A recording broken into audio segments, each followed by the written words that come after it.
Test one, two. Still morning, right? Good morning, everyone. Still awake?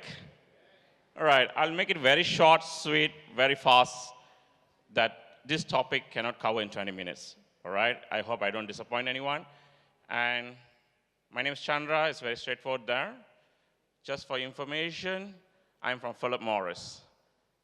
So people have a question, what is Philip Morris? I'm not here to market my product. I'm not here to sell my product. It's a highly regulated industry where I'm from. So I'm very careful on my speech as well. I hope I don't touch on my brands in my speech. So that's most important. And I'm in a tough time after Ramesh spoke, actually. So because he's from pharmaceutical, so I'm in a different industry. And I got Dell comes in, security system, Dyson with 90% discounts for everyone, I hope so. Let's get it. All right, so the main reason I'm here is two things. Brand protection, which is protecting revenue as well. These two is correlated. Depend how we as a team members in the organization try to articulate or play around on that particular area. And it's not going to go away one after another. It goes together, most important thing. So in the brand protections, on where we are as an industry players is very important for us as well. So our business also moved from where we are today, go to another level of industry. We also ventured into electronic industry. So just for your information, Ramesh, our industry also in a pharmaceutical. So the company already have a 2 pharmaceutical business as well under our arm, which is already announced. So in this, you will learn, I won't say learn, you will know a little bit how the counterfeiters make us to be responsible to go into the brand protections. So actually counterfeiters help us to go into the brand protections, brings the values out of it. And during the conversation, I will share a little bit about a small cap we can wear. Right after the meeting, you will know that you have that cap also on you. I'm not giving any surprise gift. I'm just sharing that while I'll share that shortly. So this is, again, a little bit my experience all the way from retail industry. All right, if he knows that second, third biggest retailer in the world, Mattel, and today I'm in Philip Morris. A little bit knowledge on supply chain security requirements, not much. Like a phrase says, I know a little bit like our fingernails, but what I don't know is what is the world size. I'm covering a little bit smaller region from Central Asia, Kazakhstan, Armenia, which is Commonwealth independent states, South Asia and Southeast Asia as well, all the way to Philippines. So this is where am I. Before I go into my topic, this is something, a common thing. CPS, this is what I said as a cap, that we can wear that today, which represent all of us in this room. After I heard yesterday, we talk about VUCA world, we talk about ESRM. If you heard loud and clear, that ESRM has been articulated very well by the team. All right, it's from ACES. CPS is chief problem solvers. All of us is a chief problem solvers. You know or not, whenever things happens in the organization, the first thing is call this person to the room, he or she can solve the problem.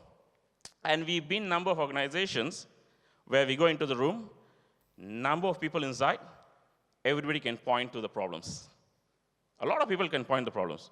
Only people like us can lead to the solution. So we have something in our pocket. So what I'm trying to say is, chief problem solver is another cap all of us wearing. And this is most important on these two aspects, protecting brand, protecting revenue. Because strategy in protecting brand is varies based on the industry where we are. As I said, I've been in Mattel, which is Barbie dolls and Hot Wheels. People says, it's just a toy. Yes, it's just a toy. But I can tell you, I've been in a situation on the knife edge losing my job when 2 CEOs in US have to sit down and talk on one of the leakages. All right, it's a Dodge Viper 2016, not mistaken. Before they launched the Dodge Viper, we have the replica of the car to produce as a toy car. The replica goes into the market, investigated, and the leak happened in the factory. Where am I as a security manager? So you can imagine the heat at that time. It's just a toy, and the 2 CEO in US have to sit down and solve that. Lucky, I saved my job. I didn't get fired. So this is a chief problem solver's cap we always have. And when brand protection comes in, it's always something hit the fence. Then people start to look for a solution. Such an example, very classic example, we just came across COVID. COVID allows us to sit on the driver's seat and move as fast as possible. So in the industry where we represent, which is me, is very highly regulated. We need to make things on time in full. Those logistic guys who know that very well. Minimum cost, I heard from Flipkart clear on that. Minimize the cost, because every single action plan is a cost. If you are manufacturers, it's included into your factory manufacturing cost as well. So this is a little bit a sharing on a problem solver. Chief problem solver's cap. When we go out, at least we have something to wear on ourselves and represent who we are. And this also allows us to know this thing. Before we wear the cap, these two pictures represent clearly on where we are as well on the brand protection. When we talk about, today morning I was talking to my friends as well, they only look for brand protection at the end of the cycle. Oh, somebody hit the market. Something came out in the market which is not been launched. And we said, okay, we solve it. But before that, let's go through the process where we are in the first, when the brand is developed.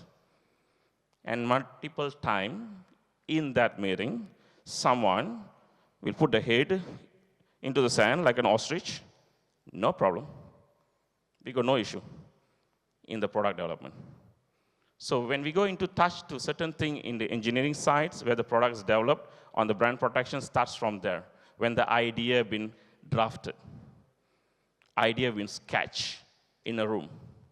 So when idea been sketched in a room, how the sketch been protected by the team in the organizations. They write things on the whiteboards about the ideas, and they left it go home. And anybody can go inside, snap the photo, and send it out, whatever they want to the competitor to create the similar product. Brand protection comes in. So what's our job is, again, is go back this line item, which is Zig Ziglar always says, the first step on solving a problem is to recognize we have a problem. Go back to the chief problem solver. And we go back, say that, ostrich, ostrich, please come out from the sand, look around, it's a problem. But we need to pull the head out.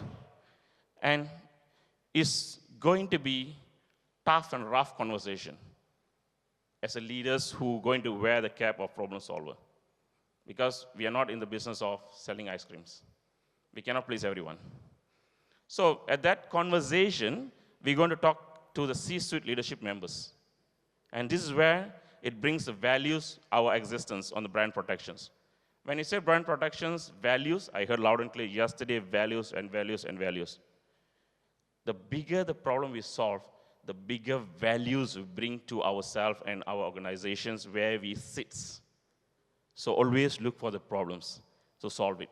If you said everything peaceful, nothing, one day, by reason recession comes in, people look around, okay, I don't see the contribution from this function. It always happens, right? So this is important because this makes us to know as a problem solver, to move forward the business, and also enable the business that we are a brand protector. And when we protect the brand, is go back to the protect the revenue. In ESRM, the 4 quadrant very simple. Security or safety, we identify the business. What is our business is important. Like me, I'm in a business of selling a product. I'm not in a business of selling security. I'm not in a business of selling safety. So I need to know my business very well. And what's the asset associated with the business is critical assets, very important. And what's the risk associated with the asset? If something happened, the business will be in trouble.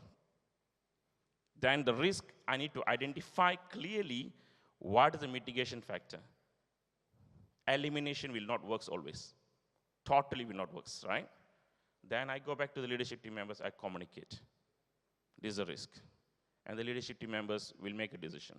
I can tell you one of the decision making, my colleague here, when the business wanted to go into Afghanistan, we make a plan, everything. The moment we want to execute, I want to say the word, things hit the fans, where the US troops is withdrawal, Taliban took over the entire country. So we need to go back to the businesses. Now we can't go in now. Sorry for that. It's hard truth, but a fact. So this is reality, and this brings in the most important thing. Its latest data on the April is publicly available from European Anti-Fraud Office. It's released just recently. If you look at it, we got 531 million illicit products, which is the industry I'm from, highly regulated industry. When I say highly regulated, the industry pay the tax in advance to every country where we are. And we are in every single part of the world. There's no way we can say our product is not there in the world. All right, that's how we are. Smuggling is a major important thing. But can we do something? Brand protection, yes, we can do something. But here is required a lot of law enforcement, Interpol's involvement. And this gives us to think again, like I said, you want to create a values in the organization, it allows us to think again to know what values you're going to bring. This is a big problem to solve, but it comes off big coordinations, and sometimes it works, sometimes it doesn't work in certain countries. All right, going against smugglers, certain things and works. Then we go into the data. I still remember there's a EMEA TAPA members here yesterday. That's the first focus area we look into it. We identified that we have a major issue on the cargo theft in Europe. So as I said, we exist everywhere. We also seen Wild Wild West. When I say Wild Wild West, really Wild Wild West. People shooting on our trucks, all right? So we exist in Mexico, Brazil, all that. So when we said that, okay, we need to look into these situations. So when we saw the problem, we see the revenue of that areas goes down for the business. We go to the business and says that, man, we got a problem. They said, thank you very much. Tell me the solution. Simple, right? As a leadership members, I know the problem. Okay, solution. So as I said, when we gather all the expertise, we got CTPAT expertise, which is CTPAT only for when you export things to US, AEO, European countries, which is only for European countries, and we got Singapore security requirements as well, and Canada. Again, we got multiple requirements, all that. And we look around to say that we need to put something now to work as a team. When we look around, we found TAPA. I'm not here to promote TAPA as well, all right, but I love TAPA now. So we go into a working group, bring into the standard, and we work it out as a standard to protect the revenue of the business. And when you say work it out, one size doesn't fit all. We cannot have ABC, 1, 2, 3, and okay, Malaysia A, B, China, whatever is it. So we go more detail. Such an example, Pakistan. We cannot have similar controls in Karachi compared to Islamabad. Who knows Pakistan a little bit? Same like India, North India, South India, we have seen different kind of risk metrics. Risk mapping, somebody talked about it just now as well. Malaysia itself, Southern Johor risk and Northern Penang Johor risk is totally different as well. So we goes into the way of how to bring these values to the business. The business will say that this is the right product to bring into our document to sign as an MSA, Master Service Agreement, or RFQ. So bring it into business. Okay, you have this volume of stocks going to go into that area with this number of warehouses. These are requirements. Follow through. If you have multi-million dollars, all requirements must be compliance. If you have few $100,000 requirements, these are requirements not mandatory, nice to have. So when we go and present it to the business accepted it. And business speak to us loud and clear. Today, what we did 3 years ago is matured. When we said we have high numbers of container theft, product theft, hijacking, Wild Wild West, I said real Wild Wild West in Mexico. Last year, we see the data. From where we are, is drastically dropped. on the losses of finished goods. And this is how we go back to the business ROI. This is where we are. This is where we are today. On time in full is there because the business where we are today, from sourcing of the raw material until it goes on the shelf, we are getting involved personally. So when we have to end-to-end, either it go to sea, land, air, we involve every single area. And when product goes on the shelf, sales happens, market shares goes up, profits comes in, share price goes up, shareholder supremacy, like Simon Sinek always says that, it goes up, everybody happy. So this is reality a little bit, brand protection, protecting revenue. And these two pillars, we brought it into our organization as two important pillars in security safety function. On top of protecting people, we have protecting revenue, and on the brand protection, we name it as intellectual property protection. So this is an important sharing. I would like to take an opportunity to share on this forum, whereby TAPA standards really helps us to elevate the values on where we are in our organizations and where we are today. And all my colleagues here from Philip Morris 6 office today joined from China, Hong Kong, Thailand, Pakistan, Philippines, and I'm from Indonesia as well. So we really makes needle move. So what I'd like to request to all the members here as well, take the opportunity, look into this. Yes, we can ask questions, we get AEO, CDPAD, all that, but how much controls we have when the standards changed? How much clear visibility we have when the standard is changed? But here, you have all the clear visibility when the standards change in any requirements, because TAPA is picked up from everywhere. So this is what I'm going to leave you guys with: protecting brand, really incorporated together with protecting revenue. Thank you very much.